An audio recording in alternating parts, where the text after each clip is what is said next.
Hello and welcome to another episode of All Elite Arcade. It's Monday, and at Mondays here at AW Games, we talk video games. Chugs, I don't know about you, as is every week, I played a decent amount of video games. What was on your plate this week? Uno, I played a very solid amount of video games. I know I mentioned last week that I wanted to try and maybe play something new every week, to have something new and different to talk about. I do have something different to talk about, but it is a game that I've played before. Excuse me. But instead as well, I know last year, 2025, I finished 17 games. And really my goal this year is to finish even more games. I still want to experiment and try a bunch of different stuff. There's a million different things that I would love to play. But actually this week I did kind of stay laser focused on one game, which I am excited to talk about. But in regards to what I played this week, of course, you guys know the deal. Pokemon trading card game Pocket every single morning, collecting cards, winning battles, gotta collect them all. And I was thinking about this just a couple days ago. I talk about Pokemon Trading Card Game Pocket every single week. And I thought this would be really fun because I do open as many packs as I can, try to collect as many cards as I can. I think every week, for those watching the video format of this show, I'm going to show probably my best pull, the best card that I got for the week. Uno, are you ready for this? Yes, and if you want to watch this and you're listening to this, youtube.com/AWGames, that's where the video format is. Yes. And for those who are listening, I got myself a shiny Dartrix. Ooh, look at that beautiful card. Not to turn this into old man commenting on the youth. That bird is dabbing, is it not? He may be. He may be dabbing. Okay. That is a strong possibility. A strong possibility. But man, the shiny cards in Pokemon Trading Card Game Pocket just look so cool.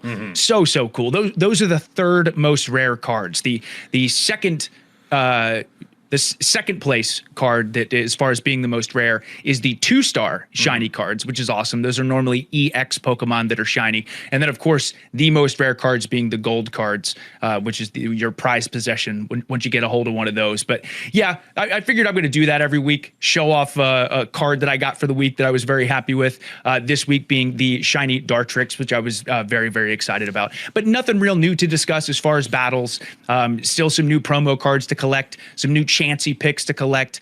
Again, I love the game so much. It's easily the most into a mobile game that I've ever been for as long as I've been. But speaking of Pokemon, the game that I put the most time into this week by far is Nintendo Switch 2 Pokémon Legends Z-A. So once again, I've said before, I'm absolutely loving the new battle system. I'm loving the city that you're able to explore, whether you're going on rooftops and looking for rare Pokemon, going in battle zones and fighting trainers for XP, going through wild zones and trying to collect different rare Pokemon, shiny Pokemon, for example. The game is so much fun, and I put so much progress into it, is that once again, for those who don't know, you start at rank Z, and your goal is to get to rank A. Well, Uno, I just made it to rank B. So dang. I feel like I am very close. You're getting very close to finishing this game. And I'm hoping that next week on our podcast, I'll be able to say that it possibly is the first game that I've beaten in 2026. But the only other thing I wanted to mention, I think I had mentioned before quickly, is how great the music is. It has like an incredible soundtrack, so many cool, funky songs. It's awesome. It's one of those games where when you listen to the music, you can't help but smile. It's so good. But I did mention before that I was really liking the story of this game. And I think I figured out exactly why as I've gone further and further. So there is this overarching story in Pokemon Legends Z-A, where there's this issue with rogue Mega Evolution Pokemon. And that's Pokemon who transform into bigger, more powerful Pokemon, but they're also angry. So it's kind of happening for some reason, but no one really knows why. So your goal is to figure out what's going on with these Pokemon, also stop these rogue Mega Evolution Pokemon, and just make sure you protect the city so things don't get out of control. But the thing I really do like that this game does is every single ranking that you go up, say when I went from rank C to rank B, there's a completely separate story with normally very, very interesting characters where you have to do something completely different. So there are so many sub-stories within this game as well that just keeps everything so interesting. I love when games do that. Obviously, the main story is the important story. There's also a legendary Pokemon who has chosen us to help him with this big battle in the city, however it takes place or whatever happens. But I love the separate trainer stories as well. They're just something really fun to sink your teeth into. All the characters are very, very different. They're charming. They're entertaining. I just think Pokemon did such a great job with the story in this game. So Pokemon Legends Z-A has been an absolute blast. And hopefully next week I'll be able to say that I finished it. We'll see. In addition to that, I, of course, have continued Elden Ring Nightreign, and I've decided now my favorite way to play by a mile is with my brother. Me and him have just enjoyed doing duos in Elden Ring Nightreign so much. My main character has been Wilder. His main character has been Iron Eye. And all I wanted to mention was this one soul-crushing story. Dude, we were having such a good run. Well, we were going into the end of night 1 at like level 8, went into the end of night 2, level 13. Level 15 is the max level you can get, but level 13 is not too bad.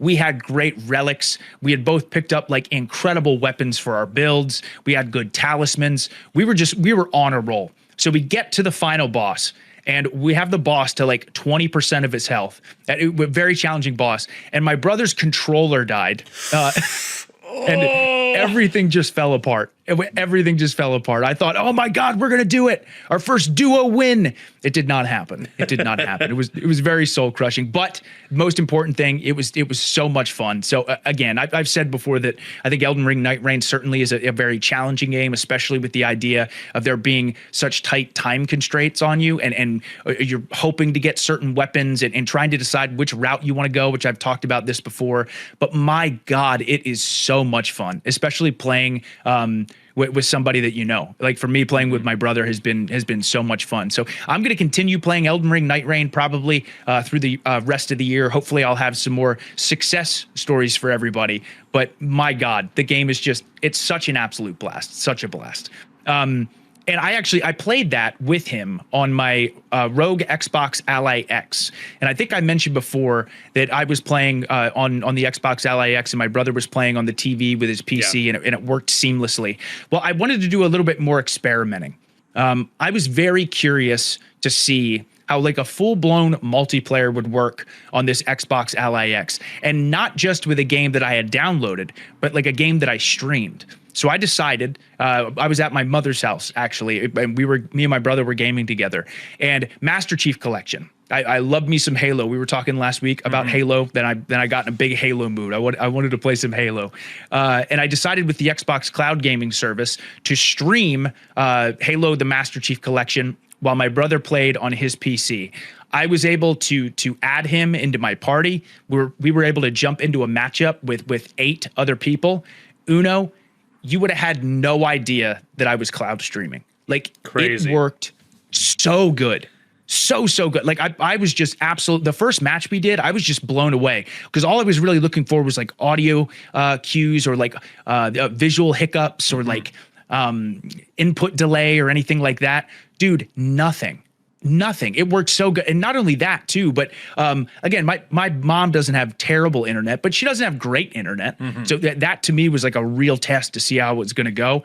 Dude, worked absolutely flawlessly. What about frame rate on that thing? Like how's Cloud's frame rate, right? Yeah, the cloud streaming frame rate.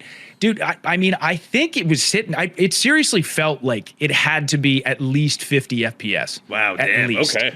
It may have even been.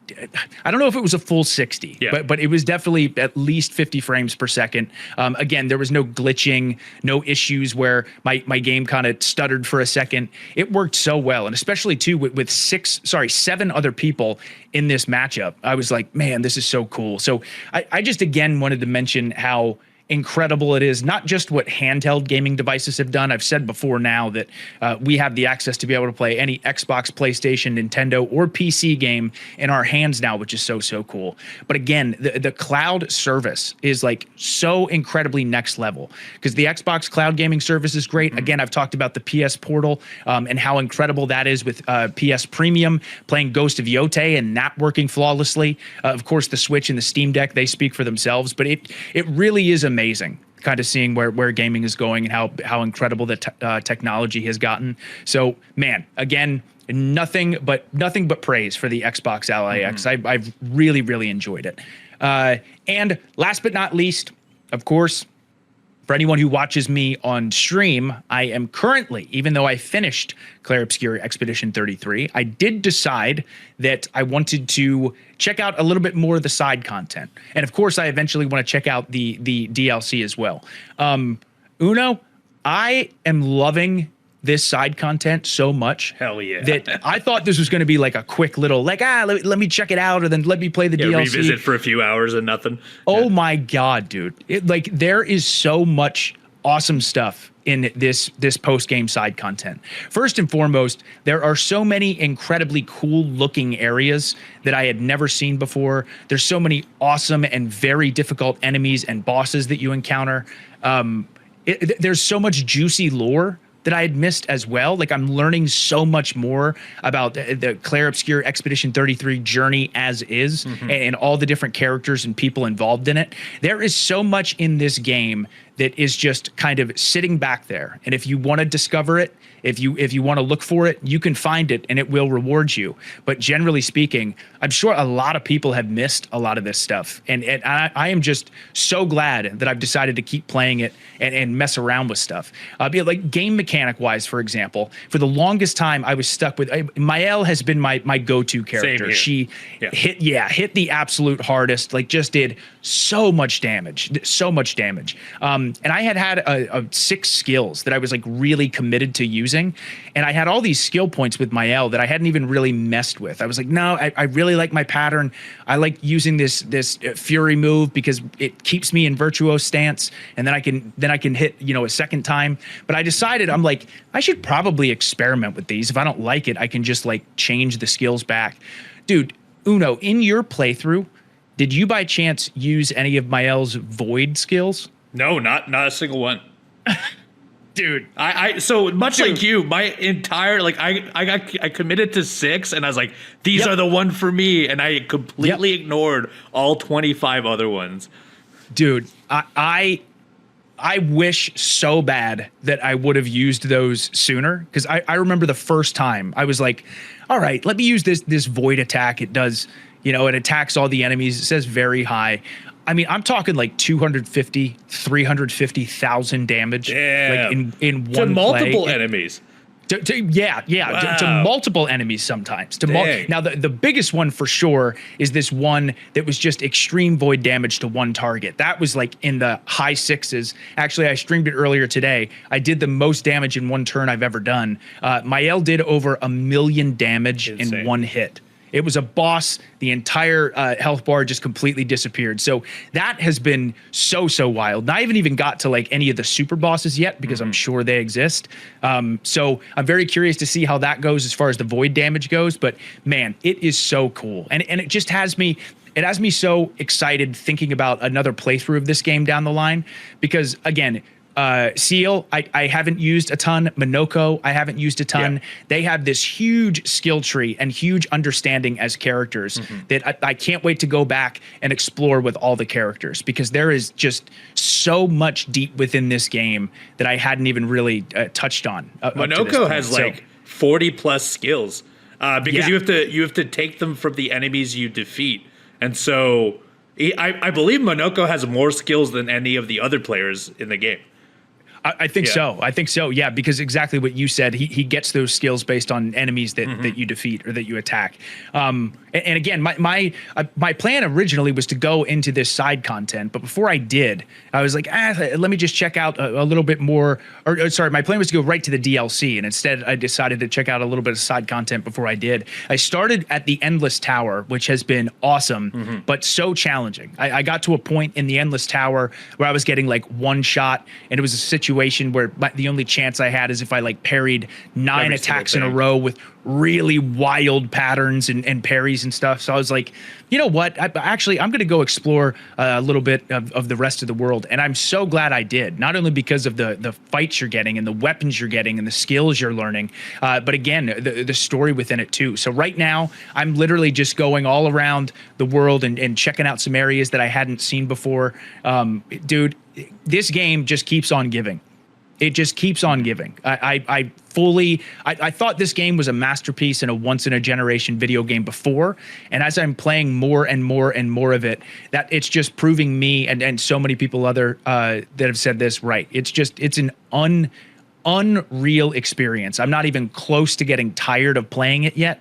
I am having so much fun. Again, my plan was to play a little bit of the Clair Obscur Expedition 33 DLC and side content, then jump back into Silksong for a little while, which still is the plan, and then jump into Resident Evil Requiem on stream. I don't know how much more there is. I might end up playing Expedition 33 the whole way up until Resident Evil Requiem comes out. I don't know how much is left. I can't wait to get back to Silksong. Can't wait. But, oh, my God, what a game. What a game. So it's pretty wild how much content because all of this is optional. Theoretically, there's 20 plus hours of content that is completely optional in this game. And that doesn't include the optional stuff we did earlier in the game as well. It's crazy that it is so.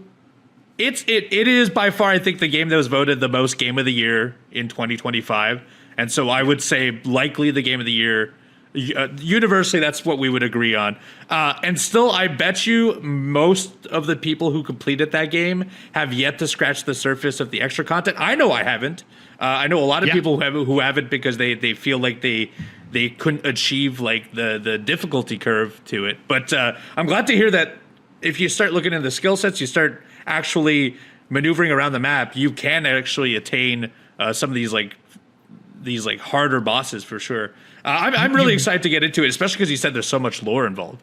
There's so much lore. It's so cool. And I just want to mention kind of what you just said there is one of the cool things too, is it'd be like, I'd go to an area, it would say danger. I didn't stand a chance. I would get destroyed. Then I'd spend like an hour or two in another area doing pretty challenging fights, but really leveling up and getting stronger. And then going back to that area and that danger being gone you just like absolutely smoking the boss or the enemy is so much fun. But it's also, again, I'm doing 1 million damage in one shot with my L. Depending on the enemy's weaknesses and stuff, there is still locations and still enemies that would just one-shot me, and if I did that damage, it was like only a little bit of its health bar would go down. So, oh my God, it's so wild, so wild. But that was about it for me this week. It was a very, very good week of gaming. All games that I've played before, but definitely made some good work. What about you?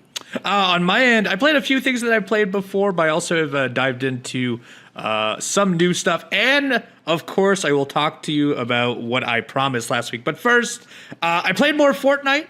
Just off the holiday season where they had the multiple days of Christmas where they give you gifts every single day. I didn't actually get to play through the holidays. I talked about this last week, but I was traveling a whole lot. Didn't get to have a lot of console time, a lot of handheld time for the entirety of the end of December and early January. This week was not that different, but I did get a couple days to be home. And during those days, I made sure to take advantage and get on my PlayStation. So I ended up playing some Fortnite. I don't know if we talked about this last week. It escapes me if so. But just recently, Fortnite just dropped a bunch of content with South Park, including all the South Park 4, Buster as well. I think that's his name. Buster is a character as well. And they now have taken a portion of the map and some of the weaponry. So, for example, you get some of the weaponry from the video game. You have the Stick of Truth is involved in there. They made a Cartman Land, which is like a theme park within it that has all kinds of references to the show. Terrance and Phillip are in it. And then there's a free quest pass right now if you go in and play, which I believe will be for the next 4 weeks. But you can unlock, I believe, 12 different things for free as you are playing. So I've been jumping back into Fortnite. It's fine. It's good. It's still a great game. I feel like I got so spoiled by the Simpson month that now I feel a little... Not that the Fortnite is passé, but I'm like, man, I really miss the Simpson mode. You miss the Simpsons. Exactly. Yeah. But yeah. I know this. I know the way the Fortnite games work. Next season, something new will come in. It'll get me a new hook, and I'll get right back into it. But I'm still actively playing it. I'm playing into it and trying to build into my battle pass points. I just unlocked Michael J. Fox. He's a character in the season pass right now. And I'm slowly going through that, but I put a few hours of that. And of course, Fortnite still a great game. Yeah. Also, I put in a bunch of time because I was traveling for a portion of this. I did have my Switch 2 with me. And while I wanted to put more time into Metroid, for whatever reason, I could not stop playing Hades 2. It is so good. We talked about it last week. We talked about it the week before. I talked about it in the Game of the Year discussion. I'm at a point now where I'm post-ending, but I have... It's almost a compulsion at this point where I want to complete it entirely because I feel like there's no way this game has more lore, right? There's no way I can't keep developing these relationships. So I'm trying to get to the bottom of every relationship in the game, which involves gifting to every single character multiple times the nectar, which is like the item you have to give them to essentially build up your relationship. Certain characters you can get into a semi-romantic relationship with by going on dates with. As you like eventually advance in the game, you open up areas within the outer worlds that or the else worlds, or the crossing, I think is what it's called, or cross worlds. Where you could go fishing, you can go to a spa, you could go drinking. Like there's like little events that you could do that with certain characters. And so I'm slowly and meticulously going through all of that while also trying to go through all of the extra stuff like leveling up all the animals, because there's 7 pets to level up. You have all these keepsakes, which are your like essentially your talismans that need to be leveled up to level 3. Every single one of your weapons has 3 different variations of that weapon that you need to unlock, and they have 5 levels to it. And there's all these secondary like difficulty stuff and challenge stuff. It's an immense game. As someone who I believe I've played probably upwards of 80 hours at this point, it does not, like, if I wanted to, I've beaten this game, but if I want to complete this game, I think I could easily play another 50 hours of this if I really wanted to. And part of me really wants to, because the first game I gave up before I could see all of the lore, and I, in my mind, cannot believe as a developer you would write so much content, so much voice acting, so many little things, like, because they'll react to, if you die to a certain enemy, multiple characters you talk to will be like, oh, I can't believe you died to the Whisper, and they'll have like dialogue specifically for those sections. And so I'm so curious to see when that ends. Like, is there a point where I will come back to the Outer Worlds and there will be nothing there for me to interact with? And I'm so curious. And so I've continued playing Hades 2. Incredible game. Still very good. If you haven't played it, the early parts are good. The late parts are just as... And I can't wait, Chugs, till you get to this part. When you can confidently just dominate the game towards the end, it is unreal. It feels so good because, as you know from playing it, it's so tough at first. They do not make it easy. Right. And you talking about leveling up all these things like weapons or variations of weapons and pets and stuff like that. It just has me so excited to jump back in, because also I've said this before too. You've finished the game. The farthest I've gotten at this point, I didn't get to play any Hades 2 this week, and really not that much last week. But the farthest I got was like the second boss. But every single death I've had, like you said, there's so much new dialogue. Yeah. like so much. It's so, and constantly giving you new mechanics and tools and things to work with. And so knowing that not only are you getting a bunch of new content, like the further and further you get in, but it's like really, really cool. Dude, I can't wait either. I'm really excited to go through Hades 2. Yeah, I think we'll be talking about this probably for a little while. At least like right now, I have no immediate plan for a big game until, both of our big game for February is definitely going to be Resident Evil. Yeah. And then I also think I'll jump into some Mario Tennis shortly before that. Ooh. But right now I think like, okay, I'm just going to end up grinding so much of this game. And I'm excited because the loop is just so good. We talked also last week that we were going to make an attempt to play new games. And at the very last second this week, today, actually, I decided, you know what? I'm going to do this. PlayStation this month just came out with their monthly games. I can't give you the full lineup of the 3 games, but I did end up picking one of them that plays to my affinities, plays to like the indie games that I like, but I'd never given this a shot. It is called Core Keeper. Which is a more like mining focused variation to Stardew Valley. You start in a map. The map is randomly generated. You can create multiple worlds. You name your planet. You make your character. You're then inserted into the map, and it is kind of free forming. You know instantly. Okay, well, you have health and you have a food bar. I should find health and food, and I should start mining and expanding my reach. And what I've really liked about it is that because it's very open-ended and the goals are not very clear, I've just kind of gone at it the way I've wanted. So at first I was like, okay, I'm going to start heading in one direction. I started doing that, started realizing that if I keep heading in one direction, eventually the further I get from my original camp, it gets more and more difficult. So I started clearing all of my camp to make space to start building new things so I could get stronger and get outwards. And then eventually I got so addicted to the building portions of this. And this is never a thing I ingest in these type of games. I'm typically about like, I love to find the quickest path to the end when it comes to these games. But for whatever reason, I'm like, I'm just going to build the sickest house humanly possible in one of these games. So now I'm there's a whole electrical system where you have to like do your wiring. It connects to machines. I'm going the extra layer where I'm getting like electronic doors that when I hit on a switch opens up for me. I really don't need to do any of this stuff. I started building mining tracks so that I don't have to walk all the way. I could just take a mining cart all the way to one location where I built a secondary camp. It's been fun. It's free if you're a PS Plus subscriber for this month. It's called Core Keeper. It's been out for a few years. It's on everything, but it's really scratching that itch that I haven't had since Stardew Valley because I refuse to go back and if I go back and jump into Stardew Valley, I know exactly what will happen. I will spend another 150 hours and no one will ever be able to see me again. But this is scratching that itch, and I feel like I'm going to be capable of at least walking away at some point. And it's been very fun. Core Keeper, if you are looking to find a game similar to that. Nice. And then finally, last week and the week before, I promised I would watch Fallout. Yes, I did. I watched Fallout Season 1, not the entirety. Yes. I only just started the show, but I will continue. In fact, everything people said about it, how good it was, how addictive it was, episode to episode, are absolutely right.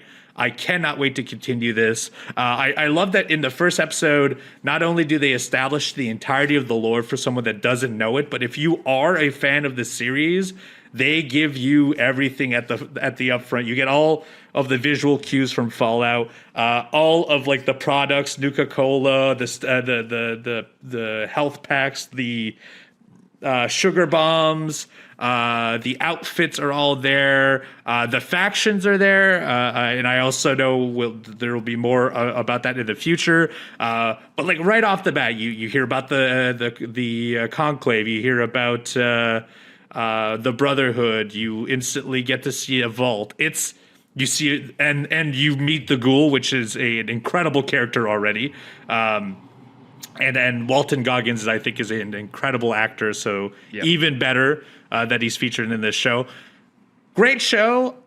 I'm especially glad right now that Fallout Season 2 is episodic week to week, because I believe there's 4 episodes left, and I believe I can catch up for once and maybe watch it as it happens for the last 3. And I think that's the goal I'm going to make for myself. I have a bit of travel.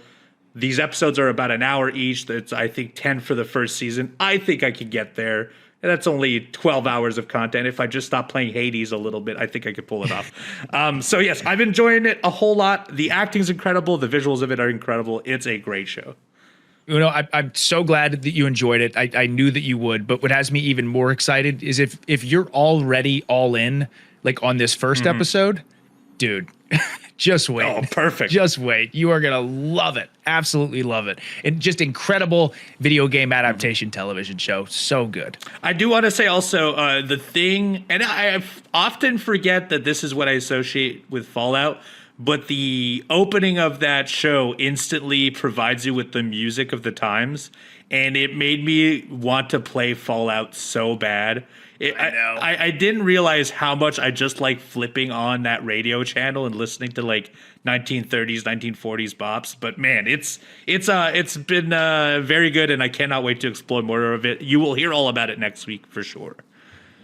That's it for me though this week. Both of us did a whole bunch of stuff. If you have been playing something recently, let us know in our comment section, youtube.com/AWGames. That's also where you can see Chugs' updated Pokemon card that he unveiled today. But that is not it for our podcast. In fact, after the break, we're going to be talking about the news. That's right. It's happening right after this.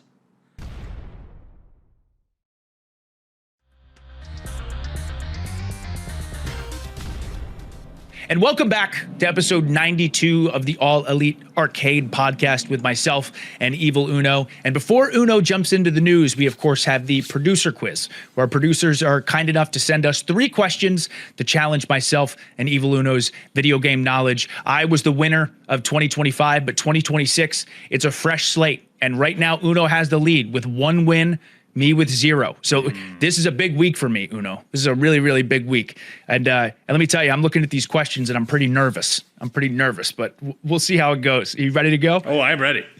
All right. So question 1. What major issue was discovered just 3 days before the shipping deadline for the original arcade version of Street Fighter II, The World Warrior? Is it A, legal threat from a real-life boxer forced to team to swap the names of M. Bison, Balrog, and Vega? B, the logo of the title screen was misspelled as World Warrior? C, a secret special move for Chun-Li that crashed the entire arcade cabinet? Or D, there was no background music for Ken's stage? I don't know any of this. Truthfully, this is the first I hear of these. Yes, which I'm actually very excited to read the answer itself to learn the actual backstory on all this. Same thing. This is going to be a complete guess for me. Until we make our answers, we won't go into any detail as to why. I'm going to go first. I'm going to go with A, the legal threat. I'm gonna go with B. While A, definitely I could understand why. I feel like that might be a red herring, so I'm gonna go with B. Okay. All right. Question 2. Santa Monica Studio, developer of the God of War franchise, released its debut title for the PlayStation 2 in 2001. Which of the following games was their very first project? Is it A, Downhill Domination, B, Kinetica, C, Warhawk, or D, Journey? Ooh. Okay, I have a guess. This is not educated at all. Okay, same here. I'm gonna go with A. Okay, and I'm gonna go with C, Warhawk. All right, I'm gonna go with C. So also very quickly is I immediately, the one that stuck out to me was Journey right away. But Journey was a PlayStation 3 game, I believe. And I do not think Santa Monica worked on it. But who knows? But yes, Journey, an incredible game. So, okay, Uno with A, me with C. And last but not least, alongside Luigi's Mansion, what was the other Nintendo published game available for the North American launch of the Nintendo GameCube? Is it A, Wave Race Blue Storm, B, Pikmin, C, Super Smash Bros. Melee, or D, Metroid Prime? Ooh, I got a GameCube so late in life that I do not know the answer to this one. This also is a. Oh God, I'm between two. I'm between two of them. Me too. I'm not. God, I'm gonna say B, Pikmin. I'm gonna just go A, Wave Race Blue Storm. I think you. Oh my God. Yeah, I'm not quite sure. It could be anything. I know. It could be. But I was between Pikmin and Wave Race. I think you might be right, but I'm committing to Pikmin because Pikmin's a big deal. Maybe Pikmin went alongside Luigi's Mansion. Great questions. Once again, at the very end of today's episode, I will go over the answers to all these questions, the story, the history behind it. We'll figure out who won this week. Again, a huge thank you to our producers for these questions. And now, Uno, we're ready to jump into the news. Yes, and a bunch of news this week. In fact, starting off with one of our major pieces. Did you know that Awesome Games Done Quick happened? 2026 iteration ended just last Saturday. This episode will be dropping on Monday, so it will just be ending very shortly. At the time, as I'm looking at this, their goal was $1.2 million. They are just shy of that. We're recording late on a Friday, but I know for sure they will no doubt break it with a whole day left. I love speedrunning stuff. I'm not nearly as into the community, I think, as you are, but you actually got a chance to watch part of it today, or rather this week. I did, yeah. First of all, like you had mentioned about the money that they raise, I know we've said this before, but it's absolutely incredible how much money they raise for charity twice a year. Between Awesome Games Done Quick and then Summer Games Done Quick. It's so cool. A bunch of passionate video game people get together, a bunch of the most skilled speedrunners in the entire world going on stage, playing these games that we all love with an audience cheering them on. I actually, at one point, had the chance to attend a Summer Games Done Quick, and I was so excited, but I ended up being booked for a very important wrestling show, so I was not able to go to Summer Games Done Quick. But I always love checking out Awesome Games Done Quick and Summer Games Done Quick when I can. I was actually so upset with myself. I think between the holidays and everything like that, I ended up realizing pretty far into the show going on that it was actually happening. I was like, oh my God, of course. It's always like super early in January. It's Awesome Games Done Quick. So I was so excited to see it was still going on. And the other nice thing too is I love watching it live on Twitch, sometimes having it in the background while I'm doing stuff around the house or just sitting and relaxing and watching it. But I do love, they have an excellent YouTube channel where they have a playlist, and literally you could just hit play and it will play every single speed run from the entire event. So I actually end up watching a lot of them later on YouTube. And the one that I did get to see actually right before we jumped into our podcast today was, you guessed it, a race of Claire Obscure Expedition 33 between two just absolutely incredible players. Watching them rush through this game was just so incredible. I think the guy who got first placed finished Expedition 33 in an hour and 59 minutes. Jeez. And this was glitchless on expert as well. So it's not like they were doing any glitches and they were playing it on the absolute hardest difficulty. It was wild. It was so cool to see it. Also, again, something that made me realize how cool this was seeing the different strats and things that they used, weapons they used, skills that they used. Because a lot of these skills were ones that I had never used before. With Seal and with Lune, I had my own type of play style. So seeing the damage they were able to do so early on was so cool. It just shows you, once again, not to keep praising Expedition 33, but just how the incredible depth of this game and all the different ways you can go about it. And of course, speedrunners are going to find every single way to get through the game as fast as possible. So that was an absolute joy to watch. I can certainly tell you, I'll probably be able to comment on more speedruns that I see next week, because there's a lot more that I want to check out. But again, Awesome Games Done Quick, just an incredible event with incredible runs. And if you're looking like for specific games, obviously YouTube has a full playlist, and if you search it out, it is not too difficult to find. But GamesDoneQuick.com has a very comprehensive list, including who does it, when it airs, is it complete, what the times are. So go check that out if there's anything you are interested in, including the Expedition 33 race that he's talking about. That is all on there, GamesDoneQuick.com. And of course, congratulations to them. They are doing incredible work on charity, raising 1.2 million plus for Prevent Cancer Foundation. And they do this every single year, twice a year at least. Truly, some of the greatest things to come out of the world of video games. It's amazing.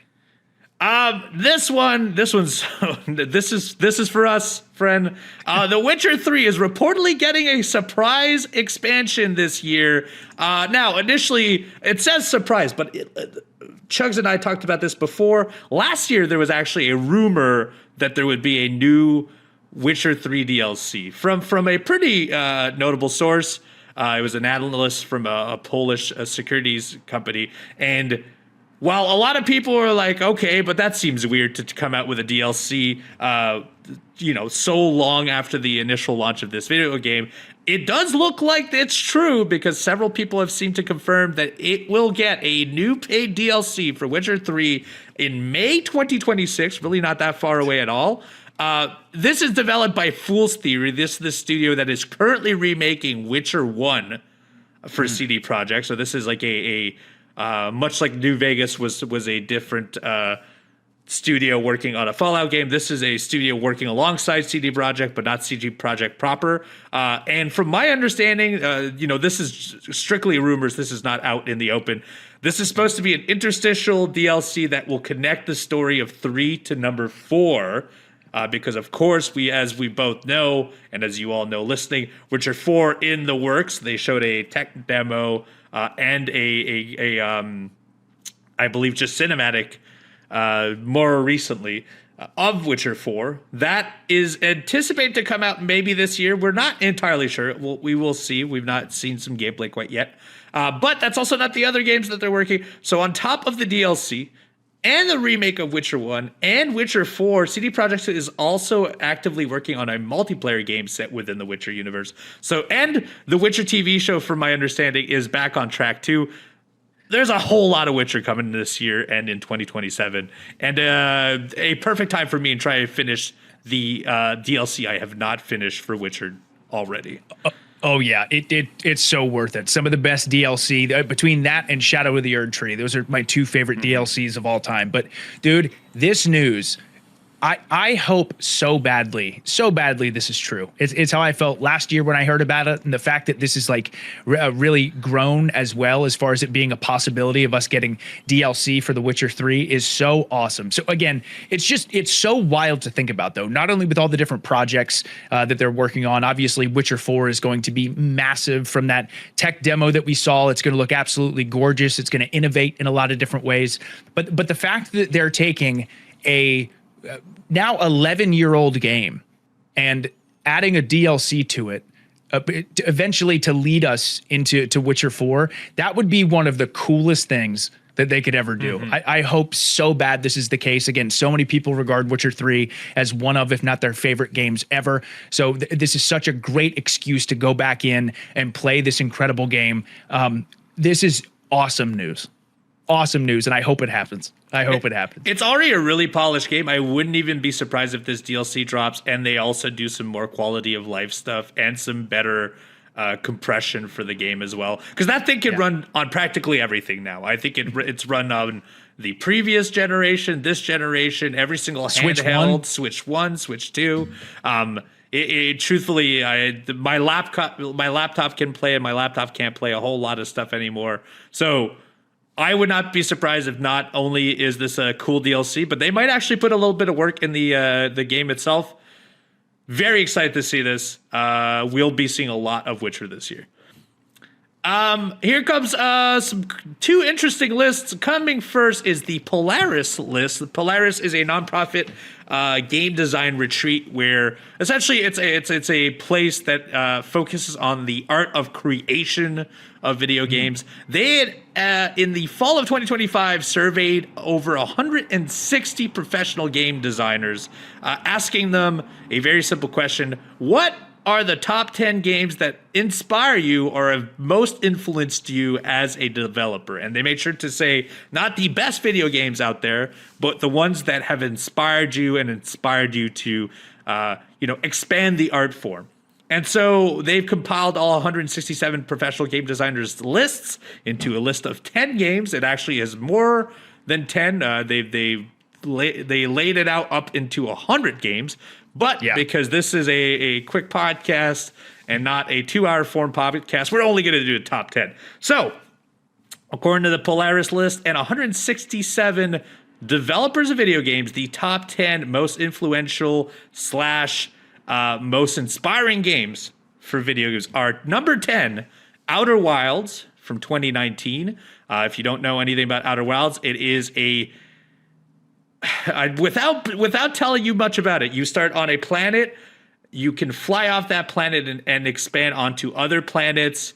It is so much more than that, though. You learn a language, you learn about actual physics. It's an incredible video game, and even more incredibly, it was made by a studio in school. This was their school project that they then blossomed into a larger game.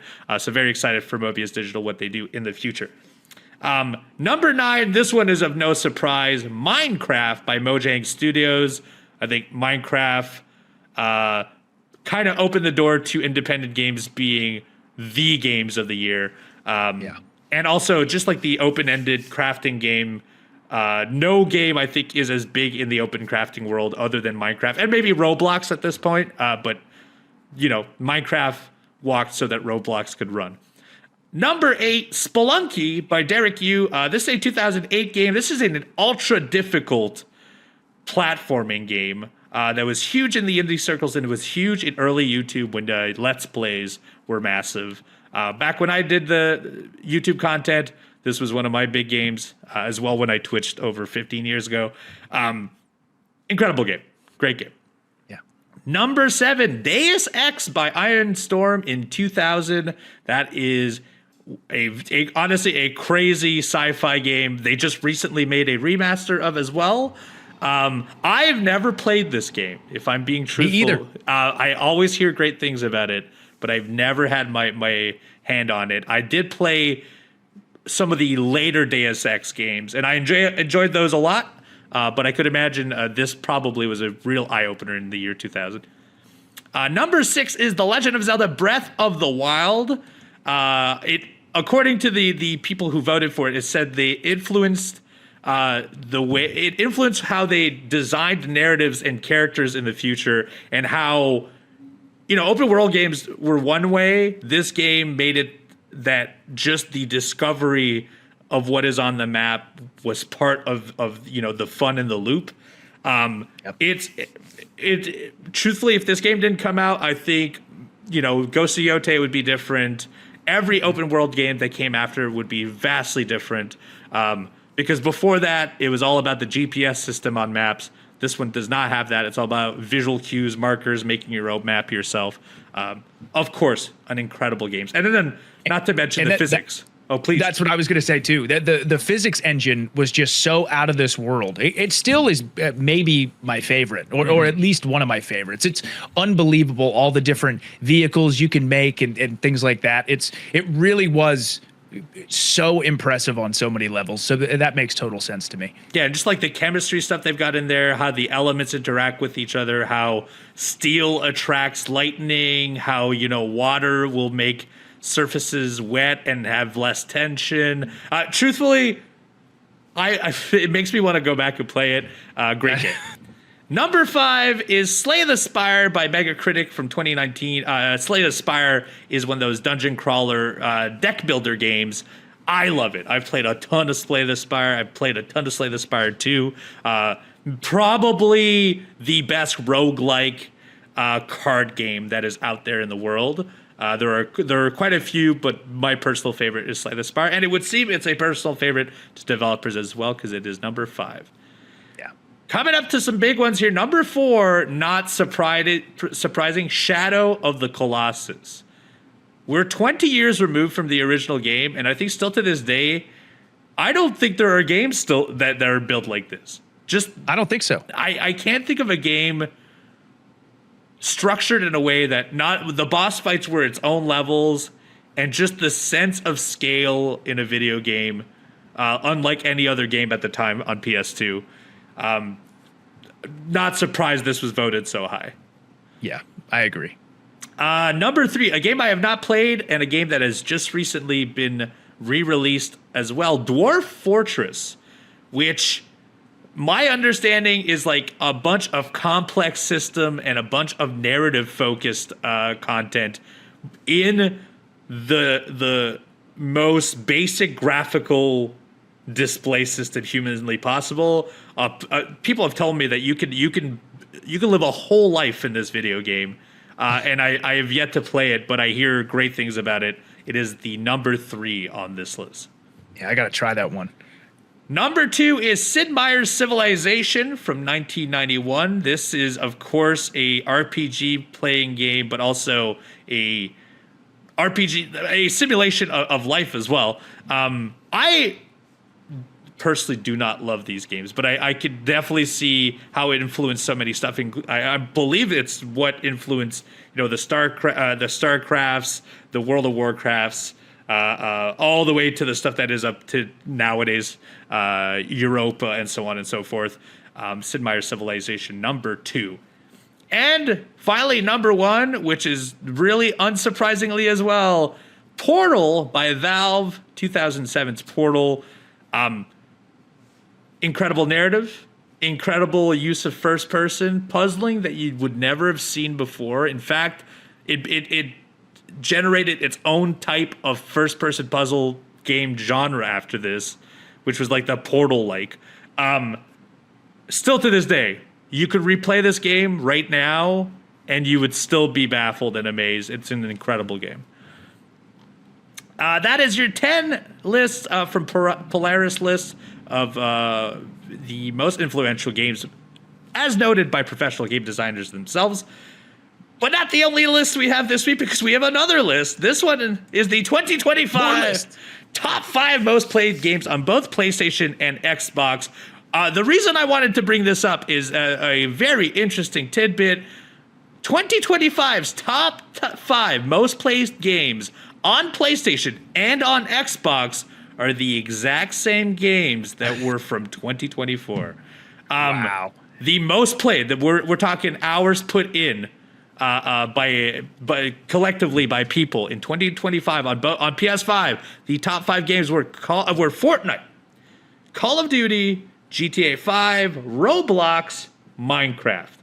I believe it. PS5 in 2004, the same games in the same order of play.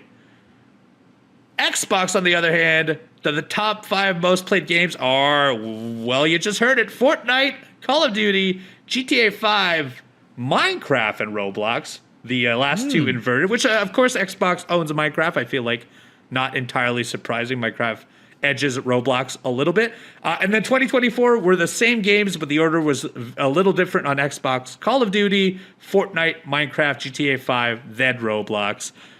Truly, unsurprisingly, these games are the top 5. In fact, I think Steam, all 5 of these games, I think Roblox is not available on Steam, but all 4 of the other games made the top 10 as well as most played. And I'm sure in the next year, replace probably one of those with GTA 6. It'll be the exact same thing, I would think. It's we've gone through so many lists before, as like sales and how many people have purchased this game or talked about it and all that stuff. And these games are always around the top of that list. I think Minecraft at this point is the best selling video game of all time. I'm pretty sure. I think some people argue that maybe Tetris was, but I think now Minecraft has even surpassed it. But it just further proves what absolute monsters these games are. I mean, so many of these games have been around for such a long time, and for this many people to continue playing them just shows how special they are. It really, really does. Last 2 ones we got for this week. This one's a quick little one, but I think we need to talk about it real quickly. Yeah. Sony has put a patent for a PlayStation game feature that will play the video game for you when you are stuck.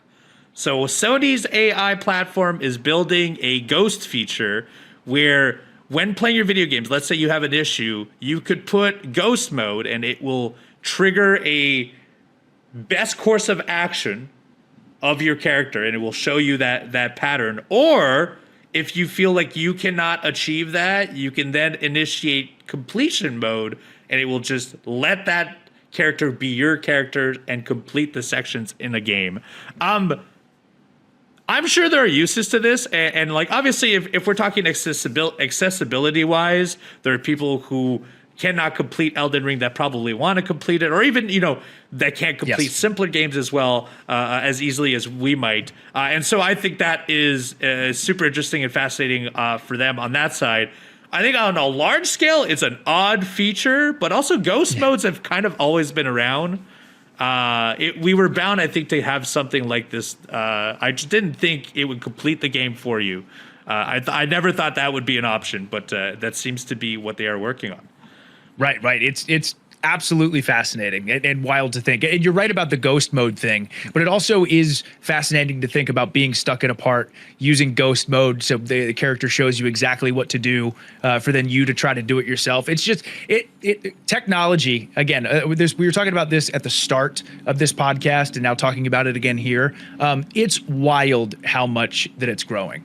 Just absolutely wild how much it's growing, and so quickly. So quick. So quickly. So they filed for this back in 2024, and while they have made some advancement on it, Sony has said, or has not publicly said, and there's been no evidence that they will actually implement this in any of their hardware. So this could be a feature that is just in testing. They use, on the back end of things when they're testing video games to try and break them down, as much as it could be something that they do in the future as a product. We will see. But that is one of the things they've applied. And of course, with the world the way it is and AI being such a big talking point, the story has come back up and we are talking about it now. Yeah. And then finally, I talked about Fallout, and I talked about watching Fallout Season 1, Episode 1. Well, Fallout Season 2, Episode 1, 2, and 3 are out currently. I believe 4 might also be out. If not yet, it will be out on Sunday. It happens every single week. But last year when we talked about Fallout Season 1, the same story happened. It would seem Fallout 4 and New Vegas are getting player numbers unlike any other weeks they've had. Just to give you an idea, since the Season 2 has come out, this is according to Steam database, Fallout 4's Anniversary Edition, which would had about 20,000 concurrent players before the show came out, doubled that to about 40,000. Fallout 3 also doubled its concurrent players from 100 player to about 200. Obviously, that's a much older game. Fallout 74 is doing better. Universally, these TV shows are helping the Fallout franchise because people are going back and playing them, and it's also because they're also putting sales in time for these shows to come out. They're also doing much better in sales than they used to as well. So good on them. Fallout's still a very, very big property. Absolutely. Yeah. Again, the television show has been a massive success. Of course, we're seeing that too with gamers about people wanting to go back and play the Fallout games. But Uno, I want to say this. I got a hot take. Oh, a hot take. Okay. So, again, who knows? I could be way wrong. But there's been so many rumors about Fallout remakes happening, whether it be Fallout 3 remake or Fallout New Vegas remake. I think it'd be awesome. We got to see the Oblivion remake and how successful that was. But with the success of this show, I think it'd be wild if they didn't attempt to really fully capitalize on this. So, but apparently there is a countdown clock on a Fallout website that counts down to when apparently the season 2 finale happens. Again, this isn't spoilers because I have no idea how Fallout Season 2 is going to end. But dude, you ready for this? How cool would this be? I'm ready. Fallout 2 season finale. Show ends. They're in Washington, D.C. They immediately announce Fallout 3 remake. That'd be perfect. It'd be perfect. That'd be the sickest thing ever, dude. And you know what? Bethesda's done it before. They've dropped day one. Yes. Shadow dropped before, and that's done incredibly well. One of the top 10 selling games on Steam of the year when we talked about it. I want this, honestly. So bad. Fallout 3 is such an incredible game. I would love for Fallout New Vegas to get the same treatment as well, but I feel like Fallout 3 is a little older. It needs a little more love. I would love to go back to that in a more, a current gen engine would be incredible. Yes, and that game and New Vegas, but Fallout 3 absolutely is regarded a lot of people's favorite Fallout games, which is so cool. Also, the reason I think this would be cool is clearly we are a very long time from Fallout 5. Yes. I know that right now they're focusing on Elder Scrolls 6, and we have no idea when that's coming out. I think that's still a ways away. So Fallout 5 is most likely going to be even further. So getting a remake of one of these classic titles, people would just eat it up, man. Oh, for sure. It'd be awesome. You know, they have the option to do it. Plus, they also have the Fallout 1 and 2 they could do stuff with as well. Yes. I don't know if they'll ever try to translate those into first-person, third-person action, because I don't know how that will work. But I'd be very surprised if we do not see more Fallout stuff in the coming years, especially because I think they've already confirmed a Season 3 of Fallout, the TV show, and I'm sure we're going to see a Fallout Season 4 as well, because that show is doing incredible numbers for Amazon Prime. That is it for our news this week, but that is not all for our podcast because, of course, we have the answers to the production quiz, but also our favorite segment of the show, the Arcade Mailbag, comes to you right after this.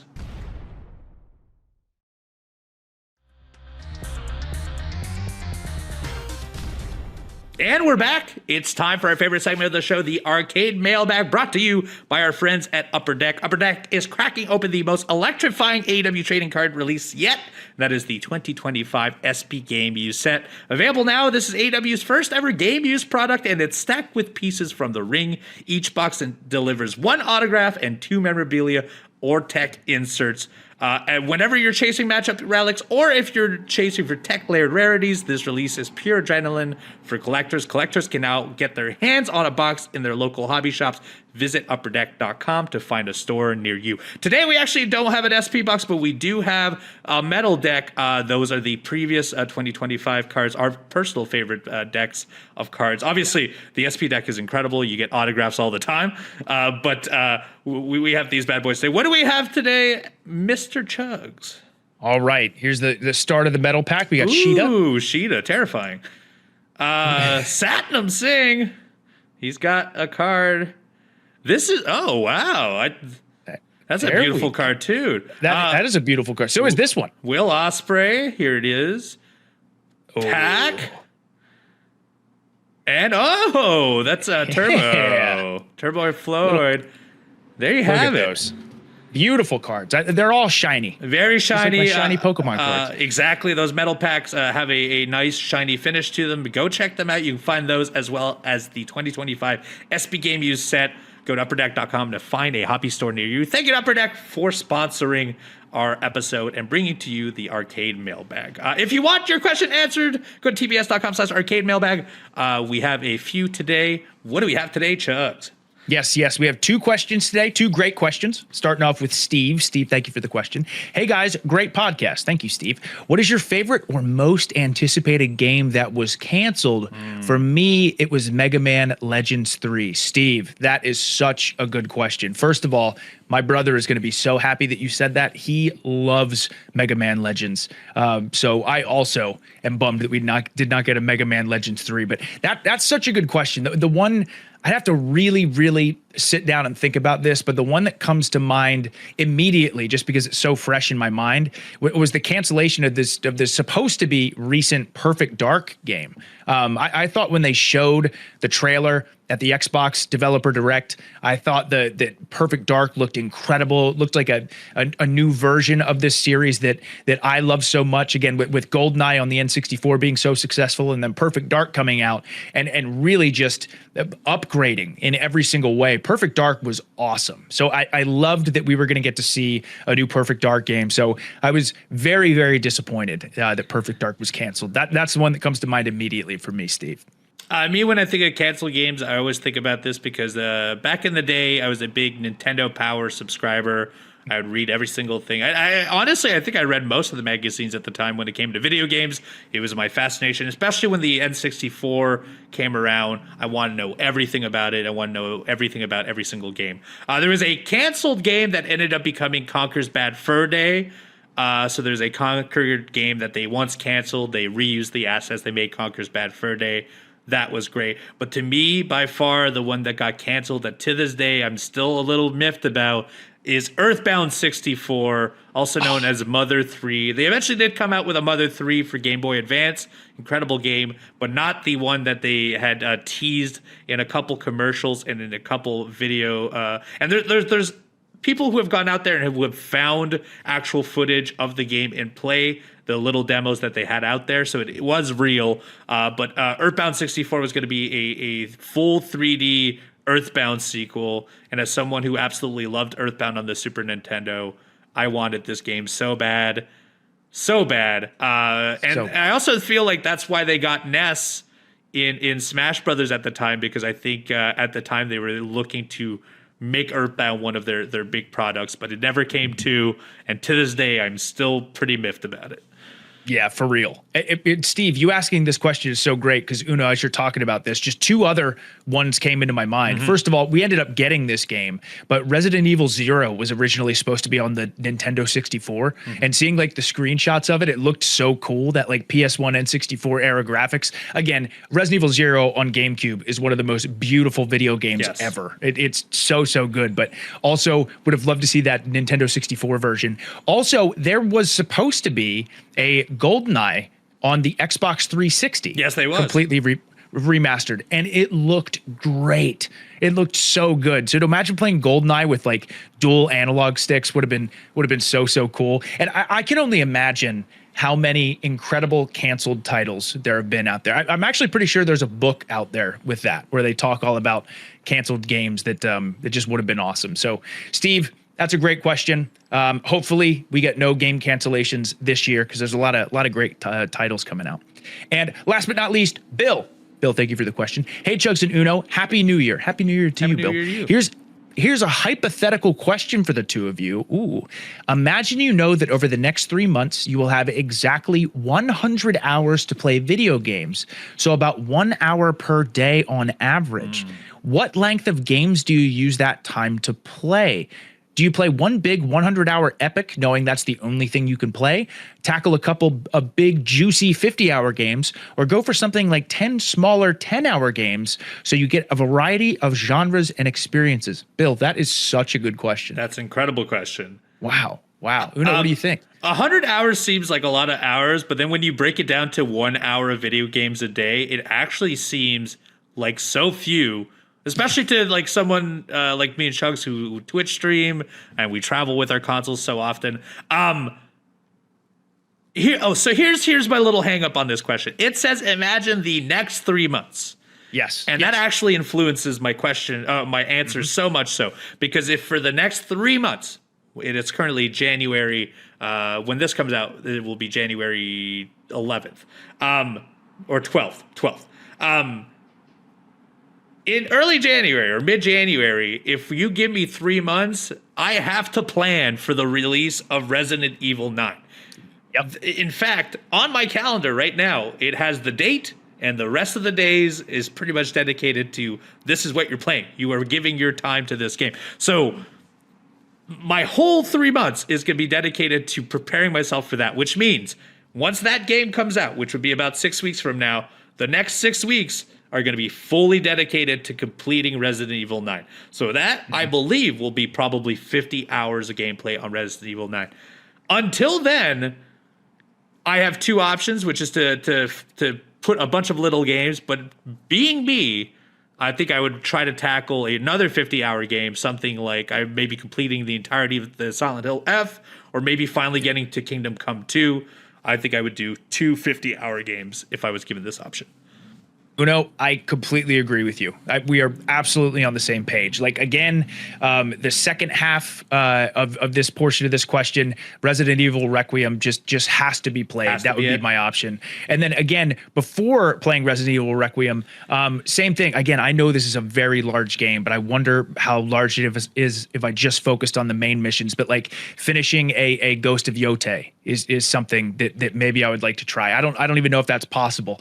But there are certainly some other games from my backlog of 2025 or games that are coming out very soon that I would love to get my hands on. Another thing too is recently, again, I've been playing a lot of games and things like that, but the two games I've been the most consumed by these past few months is Hollow Knight Silksong and Expedition 33. I surpassed 100 hours in Silksong. I'm probably going to surpass 100 hours in Expedition 33. So for me too, is a little change up. I'm like, yeah, let me do a couple of 50-hour games. But really the biggest influence for this is Resident Evil Requiem. That's the decision maker for me for sure, because I love 100-hour games, I love 50-hour games, I love hour games. Uno, we love them all. Love them all. But yeah, my answer is the same as yours, Uno. I'd probably take two 50-hour games. But Steve and Bill, thank you again so much for the questions. Again, this is me and Uno's favorite part of the All Elite Arcade podcast. Such good questions. Cannot wait for next week. But before we let you guys go, we need to get the results, the answers for the producer quiz that we answered earlier in today's episode. Once again, so far this year, 2026, Uno is in the lead with 1 point to 0. Let's see how today goes. I'm scrolling down. All right. Okay. Oh. All right. I'm ready. All right. Question 1. What major issue was discovered just 3 days before the shipping deadline for the original arcade version of Street Fighter II: The World Warrior? I said the legal threat from the real-life boxer. Uno said that the title screen was misspelled as World Warrior. Well, the answer, Uno, you are correct. Yeah. The answer is the lead designer realized the logo on the title screen was misspelled as World Warrior. While the name swap option A actually did happen. Okay. So I was on to something. While the name swap option A actually did happen, it occurred during the localization from Japan to the US, not 3 days before the arcade release. Crap. The Warner typo happened because the graphics were already burned into the hardware chips. To fix it, Ackman had to draw over the mistake using a tiny single pixel tile hidden in Guile's leg graphics. Oh, wow. That's cool. Wow. So I'm glad that he mentioned the option A thing, because I was like, man, I'm 99% sure that happened. So that was like such a good question. Uno, GG's. Question 1. That's 1. You are correct. Question 2. Santa Monica Studio developers of the God of War franchise released its debut title for the PlayStation 2 in 2001. Which of the following games was their very first project? I guessed Warhawk. Uno, what did you guess? Downhill Domination. Okay. And the correct answer, actually is B, Kinetica. I had no idea. So A, Downhill Domination, developed by Santa Monica Studios and released early in the PS2's life cycle, but came out in 2003, 2 years after their actual debut. So, dude, you were onto something. I was close. Yeah. And B, Warhawk, the 2007 remake, was developed by Incognito Entertainment, not Santa Monica. So I didn't even pick the right developer. And C, Journey, Santa Monica Studios was the publisher of Journey. It was primarily developed by that game company. Yes. Oh, so it was the publisher. Man, such good question. So we're both wrong on that one. It's 1-0 at the moment before we go into the third question, but that correct answer was Kinetica. And finally, last question. Alongside Luigi's Mansion, what was the other Nintendo published game available for the North American launch of the Nintendo GameCube? Uno answered A, Wave Race Blue Storm. I guessed B, Pikmin. And the correct answer is A, Wave Race Blue Storm. Aside from Luigi's Mansion, Wave Race was the only other Nintendo published game available at launch for the GameCube. So we have our winner. Uno, it is now 2-0. In 2026. Starting 2026 quite strong. I do want to make a point on that Wave Race one. I remember last year we had an N64 launch one where I thought Wave Race was for certain a launch game on N64. And I took note in my brain because in the notes of that one, it did note that Wave Race was in fact a launch title for the GameCube. And that's how I came to it today. And Uno, you know what's wild? I remembered that. You instantly knew. As soon as I chose, you're like, I think you have that one. Yeah. I remembered when you were talking about Wave Race, but I'm like, I'm just going to go with Pikmin. But, dude, GG's. Uno, I'm going to need some big luck You got a strong 2-0 lead. I don't know when I'm going to have comeback of the century, but it might happen. You stay ready, dude. Oh, don't worry. I'm going to do so much reading in 2026. Might be my new thing.